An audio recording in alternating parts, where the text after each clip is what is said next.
pues, la mitad, ¿verdad? 50 kilogramos. Entonces, en el inciso A, pues hacia dónde se mueve, ¿verdad? Luego en el inciso B, preguntan por la aceleración. Y en el inciso C, nos preguntan por la tensión que hay en la cuerda.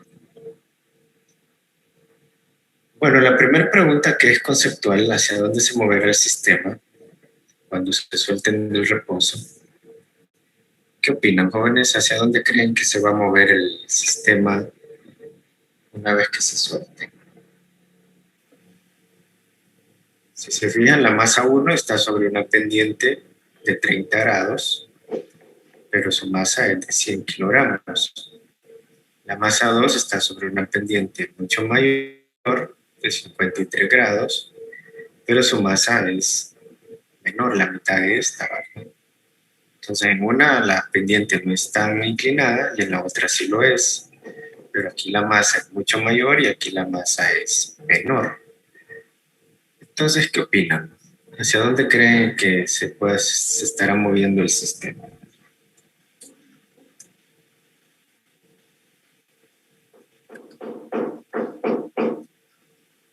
Hacia la izquierda. Hacia la izquierda, en la dirección de la masa 1. Sí. Ok. Entonces nos dicen hacia la izquierda. En este tipo de problemas, cuando no nos dan el sentido del movimiento, tenemos que asumir uno, ¿verdad? ¿Sí? El compañero nos dice hacia la izquierda. Alguien puede decir hacia la derecha, ¿verdad? En dirección de la masa 2. Y estaríamos simplemente adivinando, ¿verdad? Porque ahí está bien complicado a simple vista decir hacia dónde se mueve, por las razones que ya le indiqué, ¿verdad? La masa 1, o sea, tiene una masa mayor, pero la inclinación es pequeña, y aquí la inclinación es mayor, y la masa 2 de la mitad, pues habría que ver, ¿verdad? Pero como les digo, hay que asumir un sentido. Entonces asumamos, pues, como decía el compañero, pues en la dirección de la masa 1 hacia la izquierda. El sentido del movimiento que nosotros asumamos no influye en el resultado, ¿verdad? Si al final la respuesta nos da negativa, la aceleración, quiere decir que asumimos el sentido contrario, ¿sí? Eso es lo único que influiría. Entonces, bueno, asumamos ese sentido. Sería hacia acá, ¿verdad?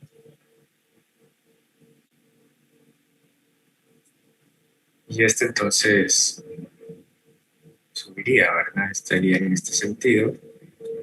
Hacia. Entonces se supone que se mueve con aceleración ambas, ¿verdad? Esa aceleración pues debe ser la misma, ¿verdad? Sí. La aceleración con que se mueve la masa 1 debe ser la misma de la masa 2. Bueno, entonces ya asumimos un sentido del movimiento. Ahora lo siguiente sería pues dibujar nuestro diagrama de cuerpo libre. Entonces, si comenzamos con la masa 1, ¿qué fuerzas tendríamos sobre la masa 1, jóvenes?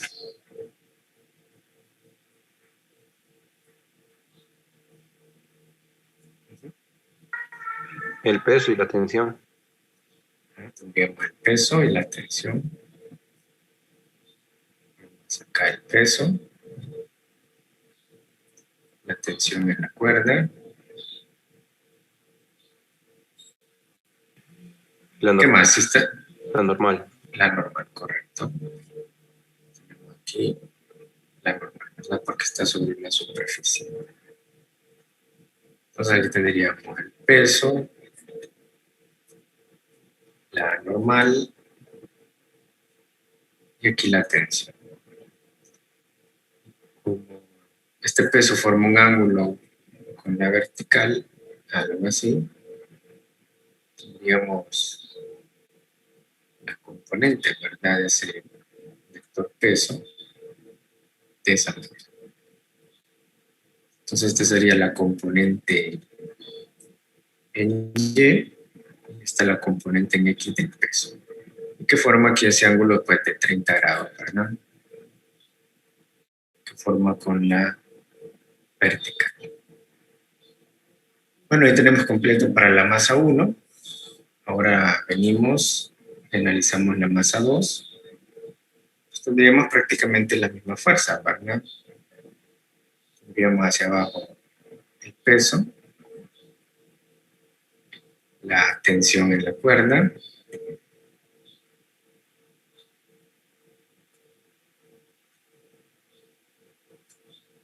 acá perpendicular la normal,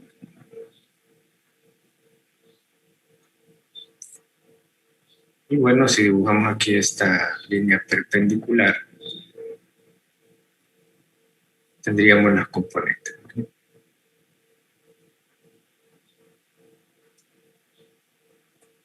Entonces esta sería la componente Y, componente en X, y este el vector peso, ¿verdad? Dirigido directamente hacia abajo. Y aquí el ángulo de 53.1 grados, ¿verdad? El ángulo 2 le llamé. Este llamémosle ángulo teta 1. Bueno, ahí tenemos ya completo nuestro diagrama de cuerpo libre de todo el sistema. Entonces, una vez que ya tenemos el diagrama, pues empezar a plantear sumatoria de fuerzas. Algo que hay que tener en cuenta aquí es lo siguiente, ¿verdad? Ya sabemos que la aceleración debe ser la misma y las tensiones también deberían de ser iguales, ¿verdad? ¿Sí? La tensión que se ejerce sobre la masa 1 debería ser igual a la tensión que se ejerce en la masa 2, asumiendo que la cuerda es uniforme, de masa despreciable, etc. Entonces, en condiciones ideales, pues esa tensión es la misma en ambos lados. Clic. Dígame. La tensión puede variar si las masas de los objetos pueden ser distintas. O sea, tenemos masa 1 igual a 100 kilogramos y masa 2 igual a 50 kilogramos. La tensión siempre es la misma, sin importar que las masas de los objetos sean de diferente peso. No sé si me entiende. Sí. O sea, si esta masa es de 100 y esta es de 50, la tensión va a ser la misma independientemente de los valores de las masas, ¿verdad? Los valores de las tensiones sí van a variar, ¿verdad? Si varío las masas, ¿verdad? No sé si me entienden, pero la tensión aquí debe ser siempre igual aquí, ¿verdad? Supónganse para 100 y 50 la tensión no tiene, por decir algo, 50 newtons. O sea, 50 newtons aquí y acá, ¿verdad? Pero si yo cambio los valores, aquí 150 kilogramos y aquí 75 kilogramos, pues la tensión me va a dar aquí, por decir algo, 60 newtons y 60 newtons acá, ¿verdad? O sea, siempre la tensión va a ser la misma en ambos lados, ¿verdad? ¿Sí? A pesar de que se ve que aquí una masa es mucho mayor que la otra. Entonces, sí, la tensión sería igual en esas condiciones eh, ideales que hemos mencionado. Entonces, preguntan por qué la tensión se da en la cuerda. No entiendo muy bien la pregunta, pero sí, si hay una cuerda, ¿se acuerdan? Siempre va a haber una fuerza que se ejerce sobre la cuerda que le llamamos tensión, ¿verdad? Si ya nos dicen que la cuerda tiene masa, que cambia de un lado al otro, pues ahí sí ya el problema cambia, ¿verdad? Pero no estamos en esa situación todavía. Por lo general siempre son situaciones donde situaciones ideales para la cuerda, ¿verdad? Bueno, entonces teniendo claro eso, pues comencemos con la sumatoria de fuerzas. Tenemos que analizar pues cada una de las masas. Entonces aquí nos interesa pues, nos dicen que no hay fricción, ¿verdad? Nos interesa más el movimiento horizontal, ¿verdad? O sea, la sumatoria de fuerzas en X. En Y casi no tendría mucho sentido, ¿sí? Porque el movimiento es en X, ¿verdad? En el eje X. Bueno, entonces comencemos haciendo el análisis para cada una de las masas. Entonces comencemos para la masa 1.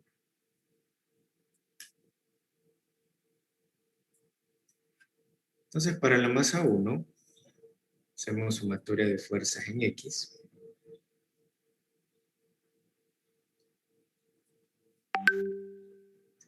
Entonces, ¿qué fuerzas tenemos en X? Si se fijan, tenemos la tensión y la componente en X del peso. Recuerden la convención de signos, que las que van en el sentido del movimiento son positivas y las que van en contra negativas. Entonces la componente en X ven que va en el mismo sentido del movimiento y la tensión va en sentido contrario, por lo tanto sería negativo. Entonces sería la componente en X del peso de la masa 1 menos la tensión, ¿verdad? ¿Y eso a qué tendría que ser igual, jóvenes? ¿Qué ley de Newton debo de aplicar ahí?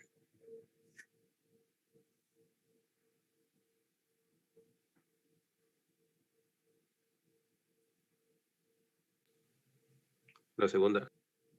Correcto, la segunda ley, ¿verdad? Si hay aceleración, pues debe ser la segunda ley. Entonces eso sería igual a masa 1 por aceleración. ¿Sí? Bueno, entonces,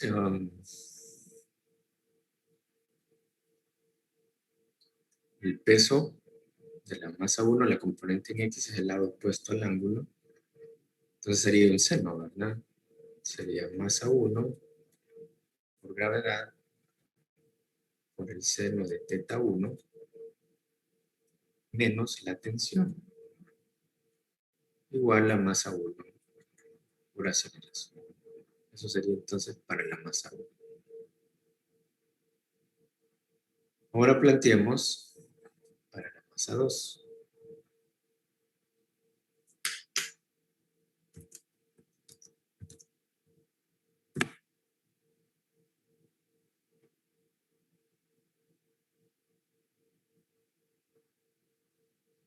Entonces, para la masa 2, pues de nuevo, sumatoria de fuerzas en X.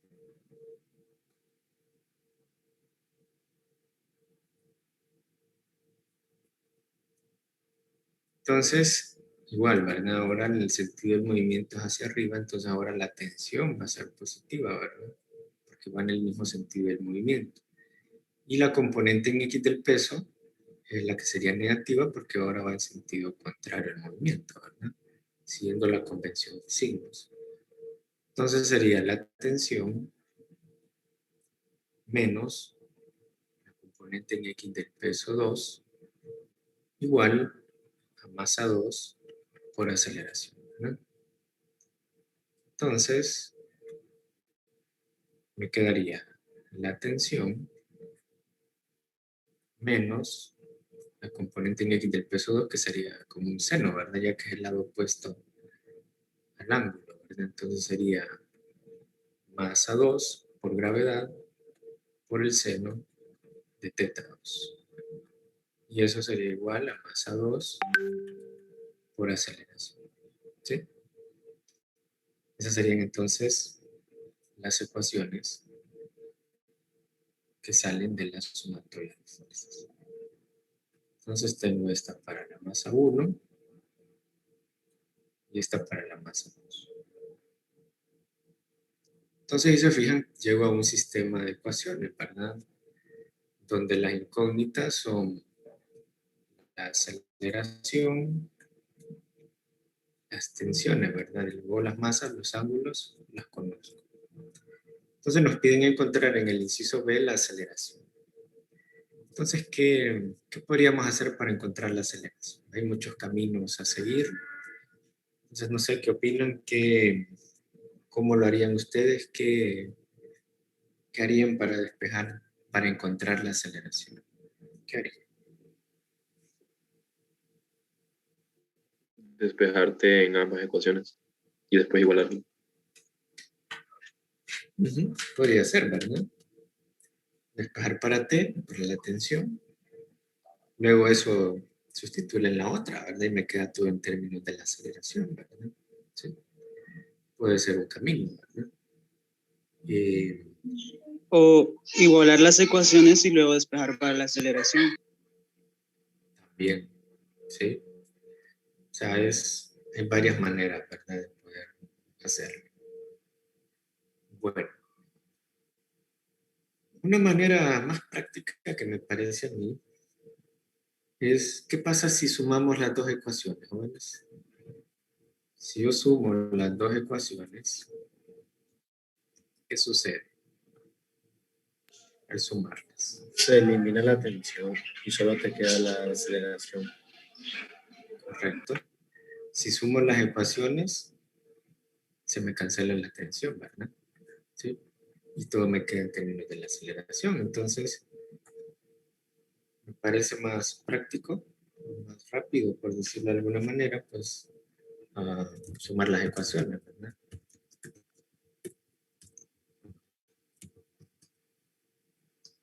Entonces, sumándolas,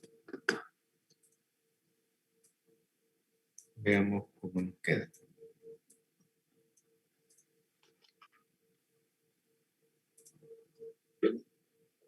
Nos quedaría este término, ¿verdad?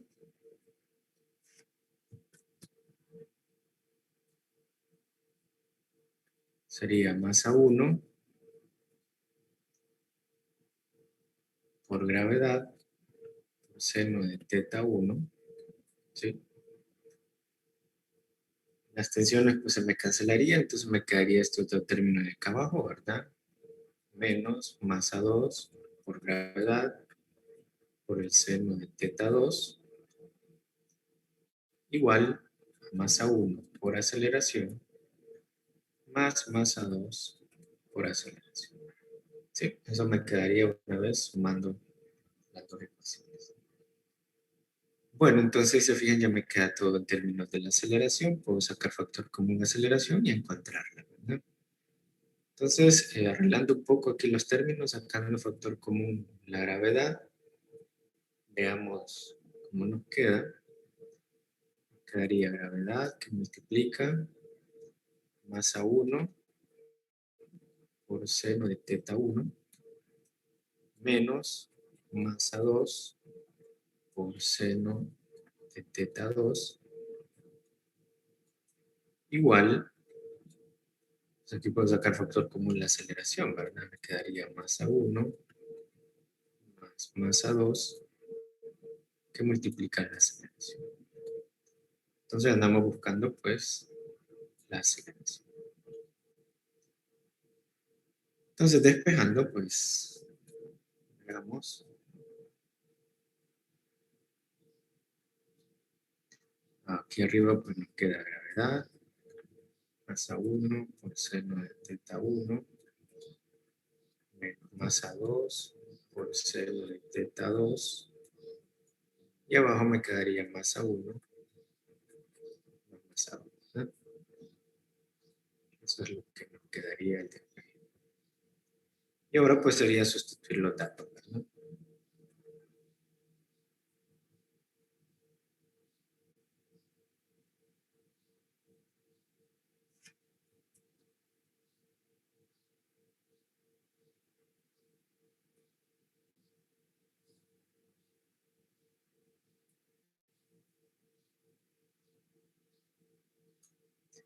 Entonces me quedaría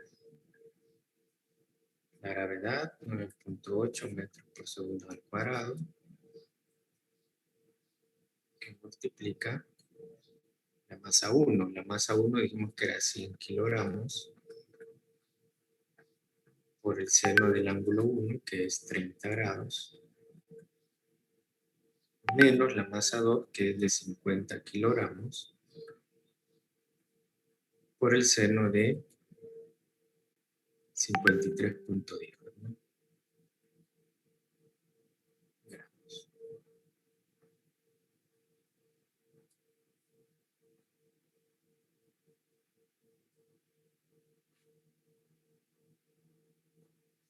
Bueno, entonces, y abajo nos queda la suma de las masas, ¿verdad?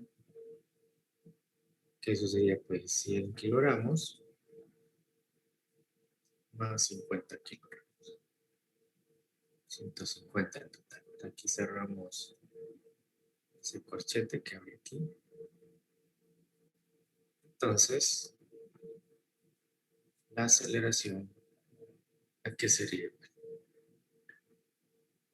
Calculen, a ver.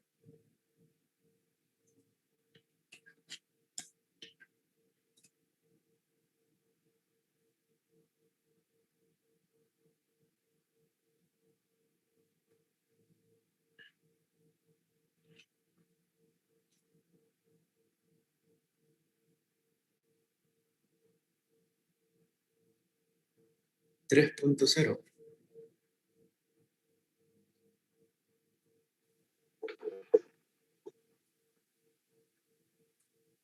Okay. ¿Los demás? ¿De acuerdo?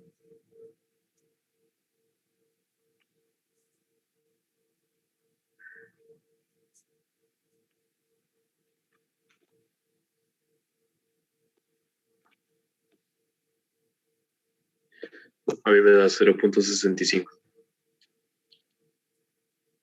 A ver, 0.65.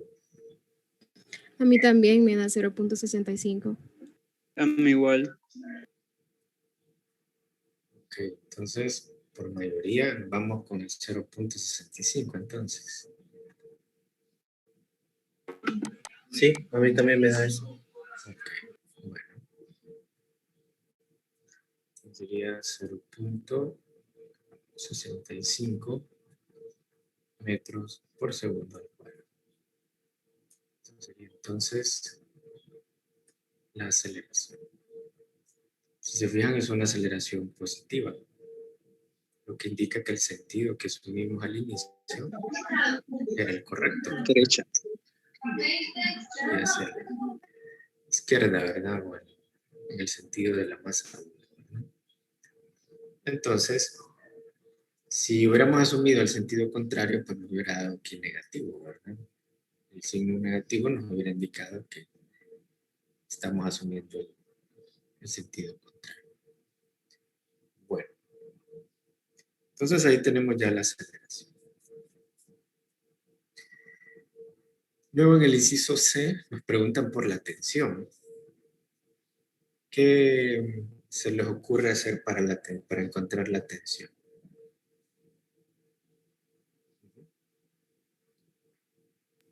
Despejar una de las ecuaciones para la tensión. Correcto, ¿verdad? Podemos usar cualquiera de las dos ecuaciones, ¿verdad? Ya sea esta o esta otra. ¿Sí? Cualquiera que despejemos, el resultado debe dar lo mismo, ¿verdad? ¿Sí? Entonces, si tomamos la primera, ustedes pueden tomar la segunda si quieren, no hay ningún problema, ¿verdad? El resultado, como les digo, debe dar. Entonces,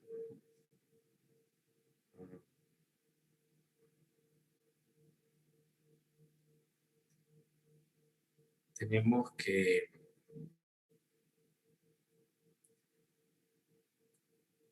es esta, ¿verdad?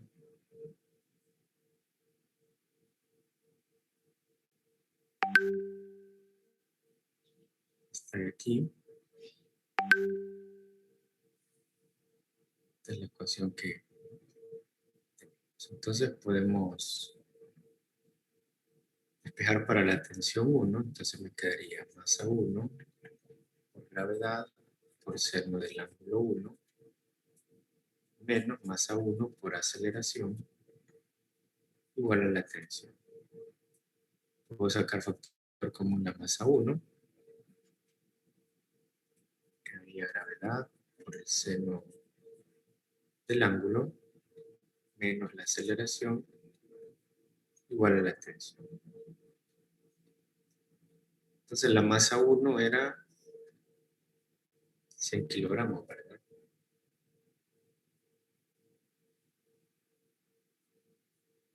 Que multiplica la gravedad por el seno de teta 1, eso era 30 grados, ¿verdad? Menos la aceleración, que nos dio 0.65.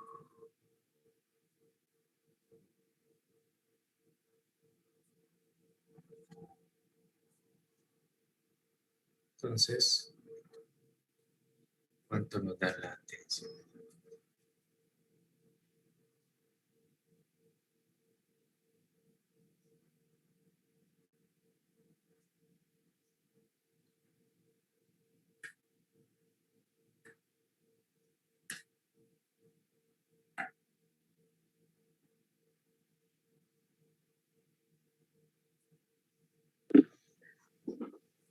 Ok, 425 newton.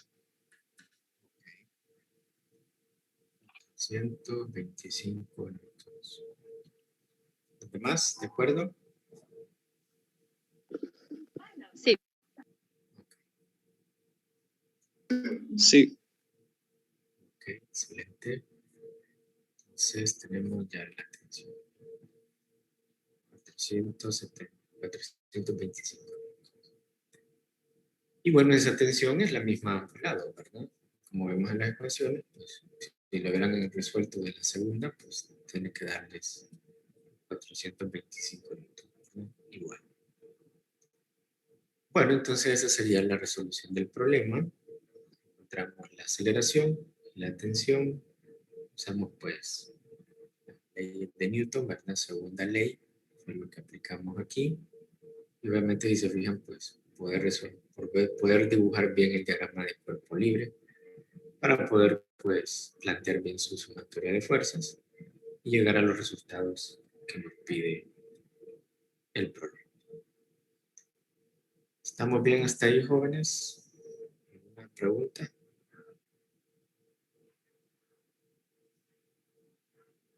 ¿Todo bien? Sí, licenciado, una pregunta.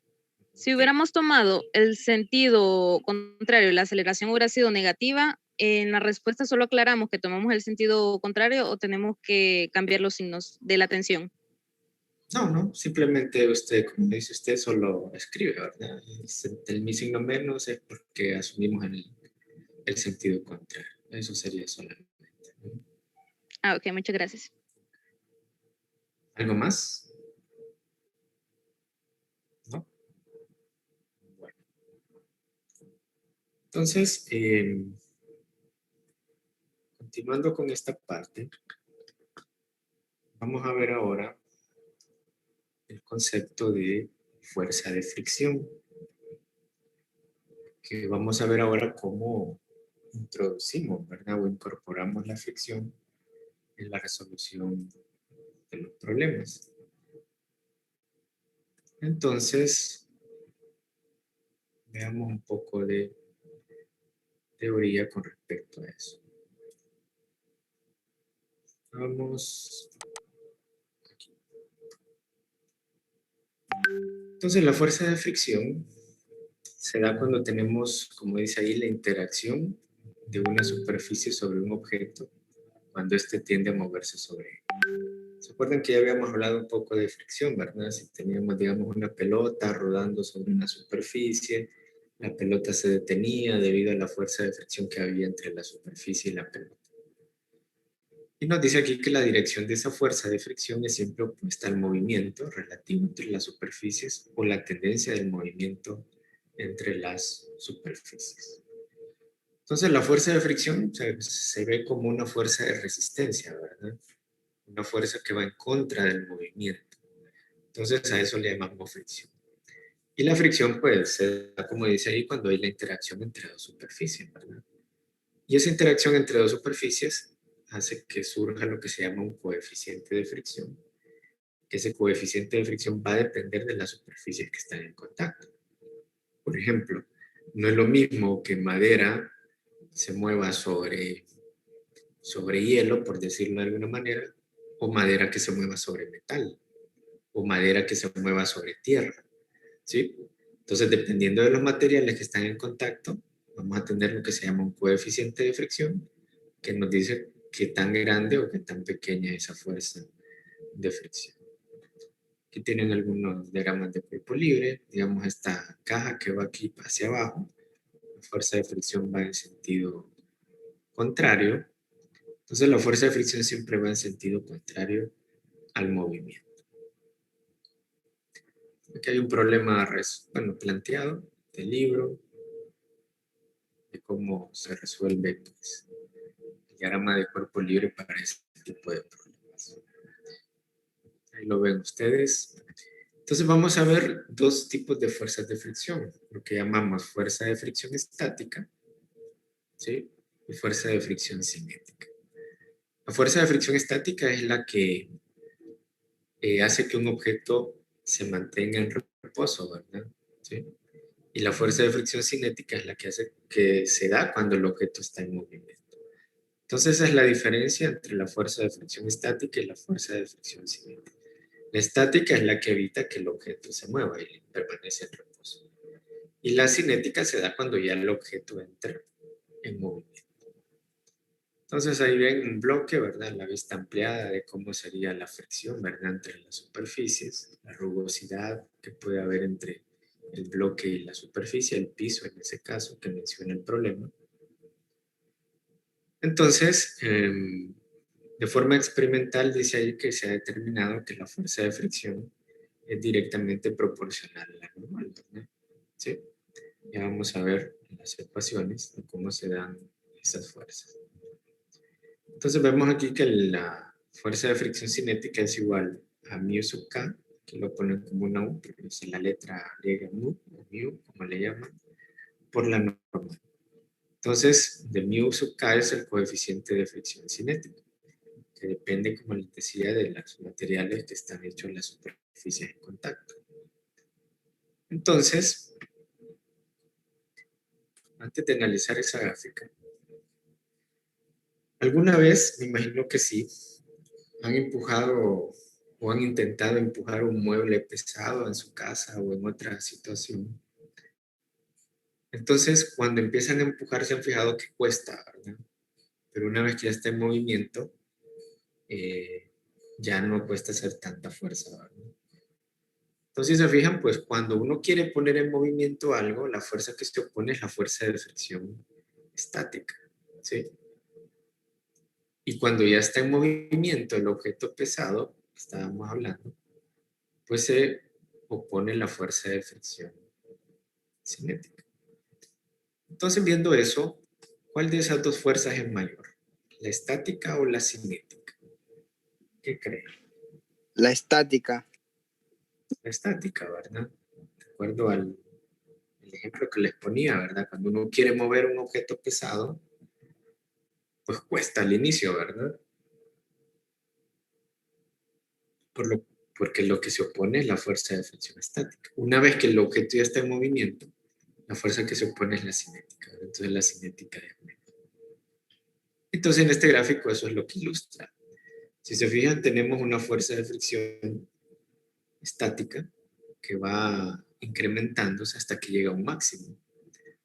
Pero luego, una vez que llega a ese máximo, se vence la fuerza de fricción estática y el objeto comienza a moverse. Entonces, si se fijan, cómo cae a un valor menor y ahí ya es la fuerza de fricción cinética, ¿verdad? Y cuando ya hay movimiento, ¿sí?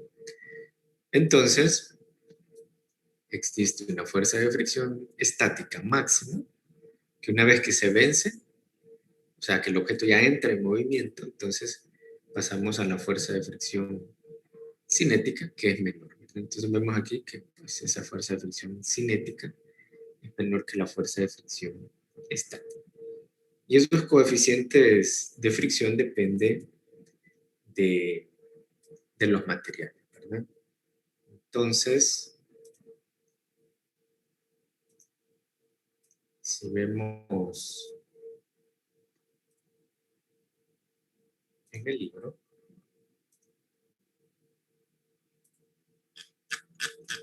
esos coeficientes, para tener una idea, tenemos el gráfico que habíamos visto en la presentación.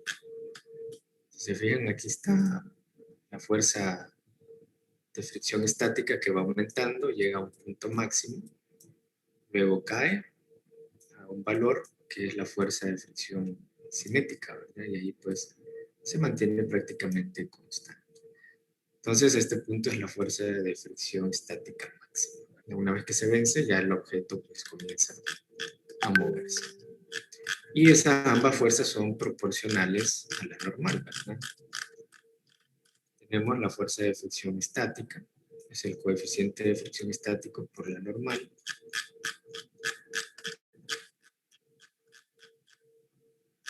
Y bueno, a ver, estamos arriba, creo que la tabla de los coeficientes para que tengan una idea de los valores.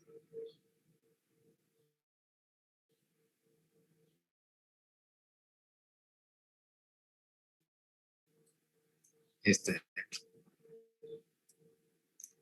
Y tenemos algunos coeficientes. Entonces, si se fijan, a 0 sobre 0, el coeficiente de fricción estático es 0.74 y el cinético 0.57. Entonces, recuerden que habíamos visto que la fuerza de fricción estática era mayor. ¿Por qué era mayor? Porque los coeficientes de fricción estáticos son mayores. Si se fijan, en la tabla siempre es así, ¿verdad? El coeficiente de fricción estático es mayor que el cinético. Por ejemplo, aquí tenemos cobre sobre hierro colado. El coeficiente de fricción estático es 1.05 y el cinético de 0.29. Aquí, por ejemplo, tenemos hule sobre concreto seco, 1 para el estático y 0.8 para el cinético. Hule sobre concreto mojado, 0.30 para el estático y 0.25 para el cinético. Estos casos de aquí podrían ser cuando tenemos el hule de las llantas de un auto, ¿verdad? El caucho de las llantas de un auto sobre concreto, ¿verdad? Una carretera de concreto. Entonces, cuando está seco, si se fijan, hay más fricción, hay más agarre, ¿verdad? Pero cuando el concreto está húmedo, un día de lluvia, vemos que cómo baja el coeficiente de fricción estático, ¿verdad? Incluso también el cinético. Entonces, eso nos indica que cuando el concreto está húmedo hay menos agarre, ¿verdad? Menos fricción. Entonces, por eso es más común que hayan accidentes, ¿verdad? Cuando el pavimento está húmedo, ¿verdad? Hay menos agarre. Al poner el freno, pues las llantas derrapan, ¿verdad? Tienden a derrapar, entonces hay menos agarre, menos fricción. Entonces aquí lo vemos claramente, como la fuerza de fricción depende de esos coeficientes, ¿verdad? Entonces la fuerza de fricción estática es igual al coeficiente por la normal, e igual la fuerza de fricción cinética es igual al coeficiente de fricción cinético por la normal. De estas maneras es que podemos calcular las fuerzas de fricción. Entonces dependen de los coeficientes y la normal. Entonces muchos alumnos a veces se confunden, ¿verdad? No saben distinguir qué es el coeficiente y qué es la fuerza. Entonces, el coeficiente depende de los materiales, ¿verdad? De las superficies que están en contacto. La fuerza de fricción, ya sea estática o cinética, depende tanto del coeficiente como de la normal del objeto, ¿verdad? Entonces, traten de distinguir bien eso porque es un error muy común que el alumno, pues, le hablan de coeficiente, cree que es la fuerza, o le hablan de fuerza de fricción y calcula coeficiente. Entonces, como que no tiene bien claro cuál es la diferencia. Entonces, los coeficientes de fricción dependen de los materiales de las superficies que están en contacto. Y las fuerzas, pues, dependen tanto del coeficiente como de la normal del objeto que estemos analizando. Entonces, esas serían pues las definiciones de esos coeficientes y esas fuerzas de fricción. Los coeficientes, si se fijan, son adimensionales, ¿verdad? No tienen unidades, ¿sí? Entonces, para que lo tengan ahí también, ven aquí en la tabla, no aparecen unidades, son adimensionales, ¿sí? Porque si despejan para el coeficiente, ven que queda la fuerza entre la normal, la fuerza de fricción es una fuerza y la normal también es una fuerza. Se cancelan los newtons y les queda el coeficiente sin unidades. Bueno, entonces esa sería la teoría que tendríamos sobre fuerza de fricción. Entonces ahora pues habría que ver en los problemas cómo vamos a